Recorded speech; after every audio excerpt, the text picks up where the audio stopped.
Hello मेरी YouTube family. आप सभी को मेरा प्रणाम और कार्तिक पूर्णिमा की ढेर सारी शुभकामनाएं। आज मैं सत्यनारायण व्रत कथा पढ़ने जा रही हूँ। इसको ध्यान पूर्वक सुनिए।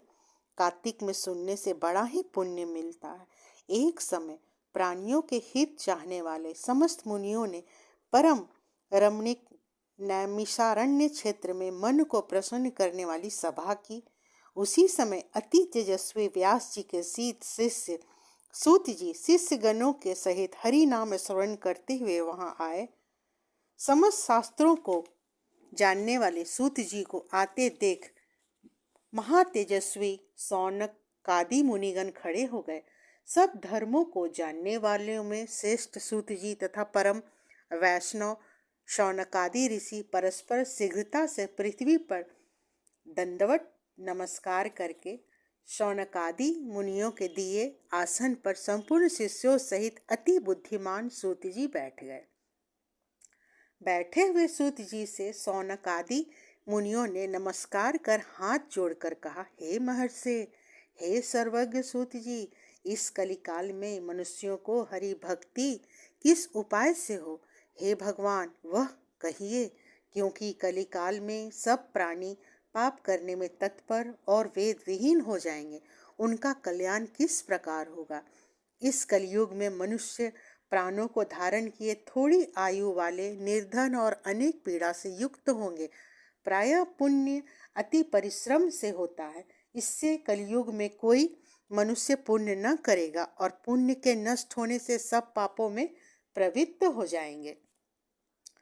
तब तुच्छ ज्ञान वाले मनुष्य अपने सब वंश सहित नष्ट हो जाएंगे। हे सूत जी, किस तरह अल्प परिश्रम से थोड़े धन और कुछ ही समय में पुण्य प्राप्त हो, ऐसा कोई उपाय हम लोगों से वर्णन कीजिए।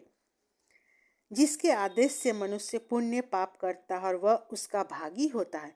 पुण्य का उपदेश करने वाला, दयावान, कपट रहित, निष्पाप और निर्विरोधी, यह चार तरह के मनुष्य नारायण के समान है। संसार में ज्ञानी होकर जो दूसरों को ज्ञान नहीं देता, उस पर ज्ञान रूपी परमेश्वर प्रसन्न नहीं होते। जो पुरुष रत्न रूपी ज्ञान से दूसरों को संतोष देते, उन्हें मनुष्य रूप धारण किए नारायण ही जाने। हे महामते, ऐसा कौन व्रत है जिसके करने से मनोवांछित फल प्राप्त हो? वह हम लोगों को सुनने की इच्छा। हे मुनि श्रेष्ठ, आप वेद वेदांग के ज्ञाता हैं।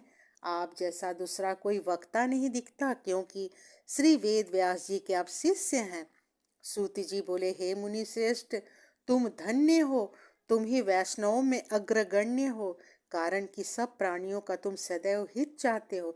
हे शौनक, सुनो, मैं आपसे उस उत्तम व्रत को कहूंगा जिस व्रत को नारद जी ने लक्ष्मीपति भगवान से पूछा था और जिस प्रकार भगवान ने नारद जी से कहा था।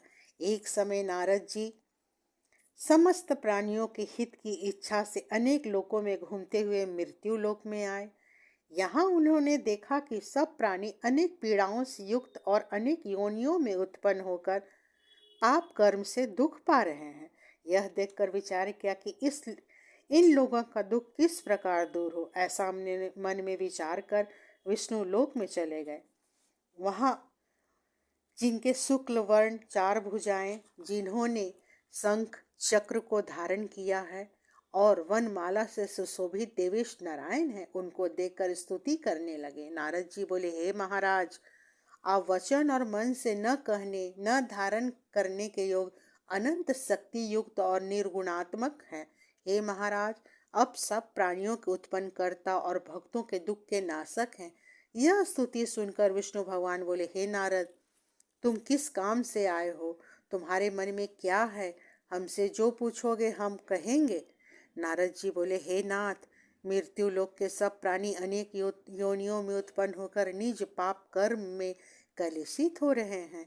हे महाराज, जिस छोटे से उपाय से उनका कलेश दूर हो, वह उपाय मैं आपसे सुनना चाहता हूँ। भगवान बोले, समस्त जनों पर कृपा कर तुमने बहुत अच्छा प्रश्न पूछा है, जिसके करने से मनुष्य मोह से छूट जाए। मैं ऐसा उपाय कहता हूँ, सुनो। हे नारद, जो व्रत तीनों लोकों में अति दुर्लभ है, वह आज आपके कहने से मैं प्रकाशित कर रहा हूँ, बोल रहा हूँ। वह सत्यनारायण का व्रत है जिसको विधि पूर्वक करने से इस लोक में सुख और परलोक में मोक्ष मिलता है। यह सुनकर नारद जी बोले, इस व्रत का क्या फल है और पूर्व में किसने किया था? किस समय यह व्रत करना चाहिए? विस्तार पूर्वक कहिए। भगवान ने कहे कि इसके करने से दुख शोकादि नाश, धन धान की वृद्धि और संतति की प्राप्ति तथा सर्वत्र विजय की प्राप्ति होती है। इस व्रत में मनुष्य भक्ति श्रद्धा किसी भी दिन सायंकाल में सत्यनारायण की पूजा करे और भाई बंधु तथा ब्राह्मणों के साथ धर्मयुक्त सवासेर उत्तम नैवेद्य भोग लगाएं। केले का फल, घी, दूध और गेहूं का चूर्ण लावे। गेहूं का चूर्ण न हो तो चावल का चूर्ण, खांड अथवा गुड़ मिलाएं। सवा पाव अथवा सवा सेर के हिसाब से मिलाकर भक्ति से सत्यनारायण को नैवेद्य लगाएं। बंधुओं के साथ कथा सुनकर ब्राह्मणों को दक्षिणा दे। श्री सत्यनारायण के प्रसाद को अपने भाई बंधुओं के साथ खाकर रात्रि में नृत्य गीत आदि करें। तदंतर सब श्रोतागण सत्यनारायण का स्मरण करते हुए अपने अपने घर जाएं। इस प्रकार व्रत करने से मनोवांछित फल मिलता है। विशेषकर इस कलिकाल में पृथ्वी पर इससे बढ़कर दूसरा कोई उपाय नहीं। हे नारद, जिन्होंने इस व्रत को पहले किया वह कथा सुनो। काशीपुरी में निर्धन शतानंद नामक एक ब्राह्मण क्षुधा पिपासा से दुखित नित्य पृथ्वी पर भिक्षा मांगने घूमते थे। ब्राह्मण प्रेमी भगवान नारायण ने दुखित ब्राह्मण को देखकर बूढ़े ब्राह्मण का रूप धरकर अति आदर्श पूछा, हे विप्र, किस कारण से पृथ्वी पर आप नित्य घुमा करते हैं? यह हमारी सुनने की इच्छा है। यदि आपकी इच्छा हो तो कहिए। ब्राह्मण बोला, मैं अत्यंत दरिद्र हूँ, भिक्षा के लिए पृथ्वी पर भ्रमण करता हूँ। यदि आप कुछ जानते हो तो कृपा करके पूर्ण रूप से कहिए। वृद्ध ब्राह्मण बोले, हे द्विज श्रेष्ठ, मनोरथ को सिद्ध करने वाला उत्तमोत्तम श्री सत्यनारायण का व्रत करो, जिसके करने से मनुष्य सब दुखों से छूट जाते हैं। वृद्ध ब्राह्मण रूपी श्री सत्यनारायण देव की व्रत का विधान ब्राह्मण को बताकर अंतर्ध्यान हो गए। तदंतर ब्राह्मण शतानंद ने मन में निश्चय किया कि मैं कल ही श्री सत्यनारायण का व्रत करूंगा। इसी चिंता में ब्राह्मण को रात भर नींद नहीं आई। सुबह उठकर उसने यह निश्चय किया कि मैं श्री सत्यनारायण का व्रत करूंगा। यह संकल्प कर भिक्षा मांगने को गया तो उस दिन उसको सब दिनों से अधिक द्रव्य मिला। द्रव्य से उसने अपने भाइयों के साथ श्री सत्यनारायण का व्रत किया। उसके प्रभाव से दुखों से छूटकर सर्व संपत्ति से युक्त हो गया। व्रत के प्रभाव से सदानंद नगर भर में श्रेष्ठ माना जाने लगा और तभी से वह ब्राह्मण हर महीने व्रत करने लगा। भगवान ने कहा, सतानंद द्वारा किया हुआ श्री सत्यनारायण का यह पूजन, इसको जानकर जो मनुष्य करता वह सब पापों से छूटकर मोक्ष को पा जाता है। जिस प्रकार पृथ्वी में इस व्रत को मनुष्य करेंगे उनका दुख अवश्य नष्ट हो जाएगा। सूति जी बोले, हे सौनक, विष्णु भगवान ने जिस तरह कहा था वह तुमसे मैंने कहा, और दूसरी बात जो है वह पूछो। सौनक जी बोले, हे सूति जी, उस ब्राह्मण के बाद इस व्रत को किसने किया, यह सुनने की इच्छा है। सूति जी बोले, हे मुनियों, जिसने व्रत को किया वह सुनिए। एक समय निज धर्मानुसार जिन बांधुओं के साथ व्रत को करने को हुआ, उसी समय एक लकड़हारा वहां आया। भूख प्यास से पीड़ित काष्ठ के भार को बाहर रख ब्राह्मण के घर में जाकर उसने व्रत करते हुए ब्राह्मण को देखा। नम्रता से हाथ जोड़कर प्रणाम कर बोला, आप क्या कर रहे हैं? इसके करने से क्या फल होता है? हमको विस्तार पूर्वक कहिए। ब्राह्मण बोला, मनोरथों को देने वाला, दुख और शोक को नाश करने वाला या सिद्धि देने वाला यह श्री सत्यनारायण का व्रत है, जिसके प्रसाद से यह धन्य आदि प्राप्त हुआ। यह सुनकर लकड़हारा प्रसन्न हो प्रसाद को खाकर और जल पीकर वह भगवान श्री सत्यनारायण का ध्यान करता हुआ अपने नगर को चला गया। आज लकड़ी बेचने से जो द्रव्य प्राप्त होगा उसी से मैं सत्यदेव के उत्तम व्रत को अवश्य करूंगा, ऐसा मन में विचार कर उसने लकड़ी को सिर पर रखकर जहाँ धनी लोग रहते थे उस नगर में गया। उस दिन लकड़हारे को दूना द्रव्य प्राप्त हुआ। वह अत्यंत प्रसन्न हो सुंदर केले के फल, शक्कर, दूध, घी, गेहूं का चूर्ण सबको सवाई लेकर घर में आकर अपने भाई बंधुओं को बुलाकर विधि से सत्यनारायण का व्रत किया। उस व्रत के प्रभाव से सूत जी ने कहा, राजाओं में श्रेष्ठ उल्कामुख नामक जितेंद्र राजा था। वह सदैव सूत जी ने कहा, राजाओं में श्रेष्ठ उल्कामुख नामक जितेंद्र राजा था। वह सदैव देव मंदिर जाया करता था। वह ब्राह्मणों को नित्य धन देकर संतुष्ट किया करता था। उसकी कमल के सुदृश मुख वाली प्रमुग्धा पत्नी थी। वह अपनी स्त्री के साथ भद्रशिला नदी के तट पर सत्यदेव का व्रत करता था। उसी समय वह एक बनिया आया। वाणिज्य के लिए बहुत धन से परिपूर्ण नाव को नदी के तीर पर लगाकर आप तट पर उतर आया। वहां राजा को व्रत करता हुआ देख नम्रता से पूछने लगा। साधु बोला, हे राजन, आप क्या करते हैं? वह हमसे भक्ति पूर्वक कहिए, सुनने की इच्छा। राजा बोला, हे साधु, यह अति तेजस्वी विष्णु भगवान का पूजन है, जो अपने बांधुओं के साथ पुत्र प्राप्ति की इच्छा से किया जाता है। तब बनिए नमस्कार बोला, हे राजन, इस व्रत को मुझसे कहिए, मैं भी करूँगा, कारण कि मेरे भी संतान नहीं है। इस व्रत से अवश्य मुझे संतान की प्राप्ति होगी। इस व्रत की विधि जानकर अपने घर में आकर उसने अपनी स्त्री से यह संतानप्रद व्रत कहा और यह संकल्प किया कि जब मेरे घर संतान होगी तब मैं अवश्य सत्यनारायण का व्रत करूँगा। थोड़े ही समय में उसकी स्त्री लीलावती आनंद चित्त से गर्भवती हो गई। उसने 10वें माह में एक अति निर्मल कन्या को उत्पन्न किया। जैसे शुक्ल पक्ष में चंद्रमा की ज्योति बढ़ती है, उसी तरह प्रतिदिन कन्या वृद्धि को प्राप्त हुई। अपनी स्त्री के साथ बनिया ने कन्या का जात कर्म कर कलावती नाम रखा। एक दिन लीलावती अपने स्वामी से मधुर वचन बोली कि पहले का संकल्पित व्रत आप क्यों नहीं करते? साधु बोला, हे प्रिय, इसके विवाह के समय इस व्रत को मैं अवश्य करूँगा। इस प्रकार स्त्री को समझाकर वह बाहर चला गया। इधर कलावती पिता के घर नित्य बढ़ने लगी। एक दिन धर्मज्ञ साधु बनिया ने सखियों के साथ खेलती हुई लड़की को विवाह के योग्य देख दूतों को बुलाकर कहा, विवाह के निमित्त कन्या के लिए कोई योग्य वर खोज के लाओ। साधु की आज्ञा पाकर दूत कांचन नगर गए। उस नगर से एक वणिक पुत्र को लेकर साधु के पास आए। उसने सुंदर गुणवान युक्त लड़का को देखा। जात भाइयों के साथ प्रसन्नचित हो विधान पूर्वक अपनी कन्या का उस वणिक पुत्र के साथ विवाह कर दिया। अब भाग्यवश विवाह के समय भी उस व्रत को साधु भूल गया। तब सत्यनारायण देव क्रोधित हो गए। कुछ दिन बाद नीच कर्म में अति चतुर साहूकार व्यापार की इच्छा से अपने दामाद को लेकर समुद्र के तट रत्नासार नामक नगर में जाकर व्यापार करने लगा। इसी समय सत्यनारायण स्वामी ने राजा को प्रतिज्ञा से भ्रष्ट देखकर उसके साप दिया कि तेरे ऊपर बड़ा भारी दुख पड़ेगा। उसी दिन चोरों ने राजा के धन को चुरा कर अपने पीछे देखते हुए साधु की दिशा को चले। दौड़ते हुए राजा के दूतों को आता देख डर कर धन को यहीं रख आप छिप गए। राजा के दूतों ने सूत जी से बोले, सत्यदेव की माया से चंद्रकेतु राजा ने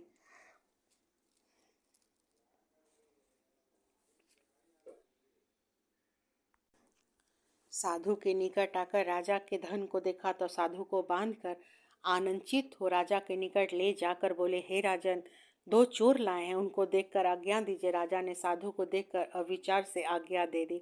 फिर दूतों ने उन्हें खूब बांधकर बंदी खाने में डाल दिया। चोरों ने घर का धन चुरा लिया। आधी व्याधि से पीड़ित और भूखी प्यासी लीलावती अन्न की चिंता से घर घर घूमने लगी और कलावती कन्या भी नित्य ही घूमने लगी। दिन रात को भूख से दुखी कलावती एक ब्राह्मण के घर गई। वहां सत्यनारायण के व्रत को देखकर कथा को सुन निज मनोरथ को मांगी और दामाद को खाकर कुछ रात को गए अपने घर आई। तब लीलावती अपनी कन्या को धिक्कारने लगी, हे पुत्री, इतनी रात तक तुम कहाँ रहती हो? तेरे मन में क्या? तब कन्या माता को सत्यवचन बोली, हे माता, मनोरथों को परिपूर्ण करने वाले श्री सत्यनारायण के व्रत को ब्राह्मण के घर में मैं देखी हूँ। लीलावती कन्या कलावती का वचन सुनकर श्री सत्यनारायण के व्रत को करने क्रोधित हुई। प्रतिव्रता साधु की स्त्री अपनी कन्या सहित बंधु बांधवों के साथ सत्यनारायण के व्रत को किया। उसने सत्यदेव से यह दिव्य वर मांगा कि हे सत्यदेव, हमारे पति और दामाद जल्दी से अपने घर आए। मेरे पति और दामाद के अपराध को आप क्षमा करके योग्य हैं, अतः क्षमा कीजिए। इससे सत्यनारायण स्वामी संतुष्ट हो गए और चंद्रकेतु राजा को स्वप्न दिखाया कि हे राजन, कल सवेरे ही दोनों सज्जन बनियों को छोड़ देना और उनका धन भी जो तुमने लिया वह दे देना, नहीं तो हम धन पुत्र के सहित तेरा राज्य नष्ट कर देंगे। यह बात राजा से कहकर सत्यनारायण प्रभु अंतर्ध्यान हो गए। तब प्रातः काल के समय राजा निज जनों के साथ सभा में उपस्थित हो मंत्री जनों से यह अपना स्वप्न सुनाकर कहा, बांधे हुए बनियों को शीघ्र छोड़ दो। ऐसा आदेश दिया। यह सुनकर दूत लोग बनिया को बंदी खाने से छुड़ाकर राजा के निकट लाए और विनय युक्त वचन बोले, हे महाराज, हम इन दोनों बनियों को बंधन से छुड़ा कर लाए हैं, अब आपकी क्या आज्ञा है। उन दोनों ने महाराज चंद्रकेतु को नमस्कार कर पूर्व वृतांत को स्मरण करते हुए राजा चंद्रकेतु से दामाद साधु तथा दामाद ने कुछ नहीं कहा। वणिक पुत्रों को देखकर राजा आदर से बोले, अब भाग्यवश तुमको बड़ा दुख मिला है, तुम लोग भय न करना। इस प्रकार राजा ने कहा। उन दोनों के हाथ पैर की हथकड़ी बेड़ी कटवा कर छौर कर्म कराया, फिर वस्त्र और आभूषण देकर बनिया को दोनों बनिया को राजा को नमस्कार कर कहे, आपकी कृपा से हम घर जाते हैं। सूत जी बोले, साधु भगवान की मंगलाचर पूर्वक पूजा कर ब्राह्मणों को धन देकर निज नगर को चला गया। कुछ दूर जाने पर श्री सत्यनारायण देव के वैश्य के मन में बात जानने के लिए पूछा कि तुम्हारी नाव में क्या है। मदोतमद महाराज बनिया हंसकर बोला, दंडी यह क्यों पूछते हो, क्या धन लेने की इच्छा है। मेरी नाव में लता पत्रादिक हैं। तब दंडी ऐसे वचन को सुनकर बोले, तेरा वचन सत्य हो। ऐसा कहकर आप समुद्र के पास बैठ गए। दंडी के चले जाने पर नित्य क्रिया कर नाव को ऊपर उठा देख साधु को आश्चर्य हुआ। ज्यों उसने नाव में लता देखा त्यों ही मूर्छा को प्राप्त हो भूमि पर गिर गया और सचेत हो अति चिंता करने लगा। साधु से दामाद बोला, व्यर्थ शोक क्यों करते हो, वे दंडी महाराज ने साप दिया है, वे सब कुछ कर सकते हैं, इसमें कोई संशय नहीं, इसलिए उन्हीं के शरण में चलें, क्योंकि मनोरथ उन्हीं से सिद्ध होगा। साधु दामाद के वचन सुनकर दंडी के पास गया और दंडी को प्रणाम कर भक्ति से देखकर आदरयुक्त वचन बोला, जो मैं आपसे कहा था उस अपराध को क्षमा कीजिए। यह कहकर बारंबार नमस्कार कर शोकाकुल हो गया। तब दंडी उसको रोते हुए देखकर बोले, रो मत, मेरे वचन को सुन। तू मेरी पूजा से सदा मुंह फेरे रहता और मेरी इच्छा से, हे दुर्बुद्धे, तुझे बारंबार दुख मिला है। भगवान का यह वचन सुनकर साधु स्तुति करने लगा। साधु बोला, हे स्वामी, आपकी माया से मोहित ब्राह्मण देवता भी आपके बड़े अद्भुत गुण और रूप को नहीं जानते। आपकी माया से मोहित मैं मूढ़ आपको कैसे जान सकता हूँ। अतः हमारे ऊपर प्रसन्न हो जाइए, मैं यथा विभव विस्तार से आपका पूजन करूँगा। मैं आपके शरणागत हूँ, मुझे पहले वाला सब धन दीजिए। उसके भक्ति युक्त वचन सुनकर भगवान संतुष्ट हो गए और मनोवांछित वर देकर वही अंतर्ध्यान हो गए। साधु नाव को धन से परिपूर्ण देखकर उस पर चढ़ गया। सत्यदेव की कृपा से मनोरथ पूर्ण हुआ। यह बात अपने स्वजनों से कह यथाविधि पूजन कर सत्यदेव की कृपा से बड़ा हर्षित हुआ। नाव को यत्न से सहेज कर अपने देश को चल दिया। अपने नगर के समीप साधु आकर दामाद से कहने लगा कि वह मेरी रत्नापुरी देखो। ऐसा कर उसने धन की रक्षा करने दूत को वहां भेजा। वह दूत नगर में जाकर साधु की पत्नी को देखकर प्रणाम करके बोला, ग्राम के निकट दामाद सहित साहूकार आए हैं, बहुत से इष्ट मित्र आए हैं और साथ लाए। दूत के वचन सुन साधु की स्त्री बड़ी हर्षित होकर सत्यदेव का पूजन कर कन्या से कहने लगी, मैं जाती हूँ, तू भी शीघ्र व्रत समाप्त कर आओ। लड़की इस प्रकार का वचन सुन जल्दी व्रत समाप्त कर दामाद को प्रसाद को भूल से न खाकर अपने पति को देखने चली गई। इससे सत्यदेव क्रोधित होकर उसके पति को नाव से ही जल में डुबो दिए। कालावती कन्या पति को न देखकर बड़े शोक से रोती हुई भूमि पर गिर पड़ी। साधु ने कन्या को अति दुखित देखकर डरे हुए मन से कहा, यह क्या हुआ है, और नाव चलाने वाला भी चिंता करने लगा।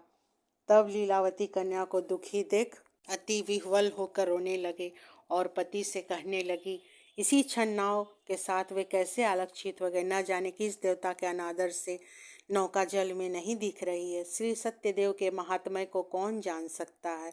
यह कहकर वह अपने जनों के साथ विलाप करती हुई कन्या को गोद में लेकर रोने लगी और कलावती भी स्वामी को न देख अति दुखित हो पति की पादुका लेकर सती होने की इच्छा करने लगी। कन्या का यह चरित्र देखकर धर्मज्ञ साधु बनिया स्त्री के साथ अत्यंत शोक से युक्त होकर विचार करने लगा, मैं सत्यदेव का माया से बारंबार छला गया हूँ, अब यथाविभव सत्यनारायण का पूजन करूंगा। इस प्रकार सबको बुलाकर कहने लगा और पृथ्वी पर गिरकर साष्टांग दंडवत किया। इसी पर दीनों के पालन करने वाले सत्यनारायण भगवान संतुष्ट हो गए। भक्त वत्सल सत्यदेव की कृपा से आकाशवाणी की तुम्हारी कन्या प्रसाद को त्याग कर पति को देखने चली आई, इसी कारण इसका पति अदृश्य हो गया है। यदि वह पुनः घर जाकर प्रसाद भक्षण कर आएगी तब पति को निसंदेह पाएगी। कन्या ने आकाशवाणी सुनकर शीघ्र ही घर जाकर प्रसाद को भक्षण कर अपने पति को देखा। तब कलावती संतुष्ट होकर अपने पिता से कहने लगी कि अब शीघ्र ही घर चलिए, विलम्ब न कीजिए। कन्या का वचन सुनकर साधु सूत जी से दामाद सहित संतुष्ट होकर धन और बंधुओं के साथ अपने घर को गया। उस दिन से वह हर महीने और संक्रांति पर विधि पूर्वक सत्यदेव की पूजा करने लगी। इस तरह सुख प्राप्त कर वह अंत में सत्यदेव के लोक को चली गई।